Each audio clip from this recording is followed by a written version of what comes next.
Hey good people, and welcome back to the channel. It's a fantastic Friday, and it's time for me to put out another Ready to Love video. But instead of doing a traditional recap and review, I'm just going to talk about certain aspects of tonight's episode. So sit back, relax, and enjoy the show. Just as promised, Nephew Tommy introduced the curveball early in tonight's episode. As the entire cast meets up for brunch, Nephew Tommy makes the announcement that a new man and a new woman will be introduced to the show in the form of blind dates, and two of the original cast members will be chosen for the blind dates. Those cast members are Ace and Laverne. Now I'm wondering to myself if those cast members were truly chosen at random or if it was strategic. But there are a few observations that I gathered during these blind dates. Let's start with Laverne.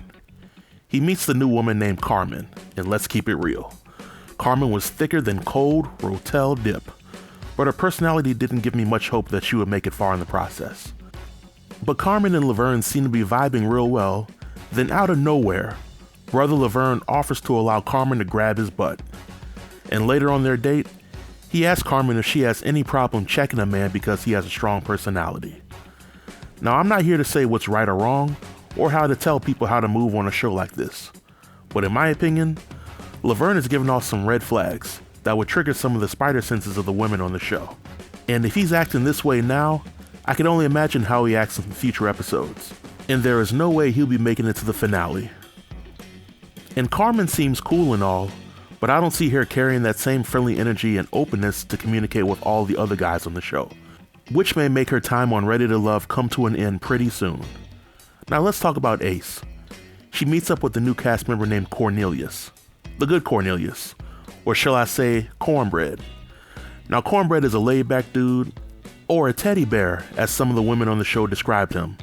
And unlike Fernando from the season premiere, Cornbread is smooth and he shows a high level of confidence when he communicates with Ace.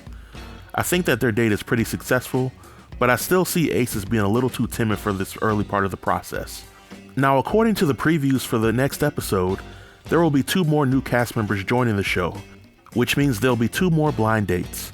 And in my opinion, the addition of the blind dates to the season could be a great way to keep the connections interesting and prevent the Big Brother Survivor foolishness that happened last season. So here are a few other observations that I gathered from the episode. First, I gotta talk about Paul, aka P.O. This episode he was definitely dialed down and he wasn't scaring the women away. This was a huge change from the first episode. Well, then again, he kind of scared Tiffany away, but we'll get to that later.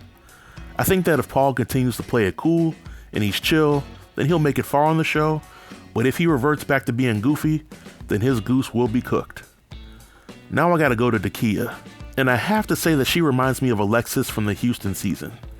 She has that boss personality, she's very forward sexually, and she isn't afraid to mingle with the men. I'm certain that she'll make it far in the season, but her personality may be a little too strong for some of the cast members. Now let's talk about Troy.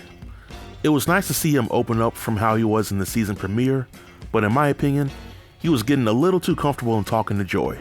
Now let's keep it real. Joy was wearing the hell out of that outfit during the double dates. I mean, she was thicker than cold Rotel dip. But if Troy wants a chance with her, he's gotta be a little more smoother in his approach, just like Clifton is.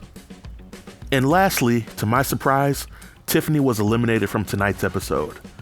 This kind of took me by surprise because from looks alone, Tiffany was the full package.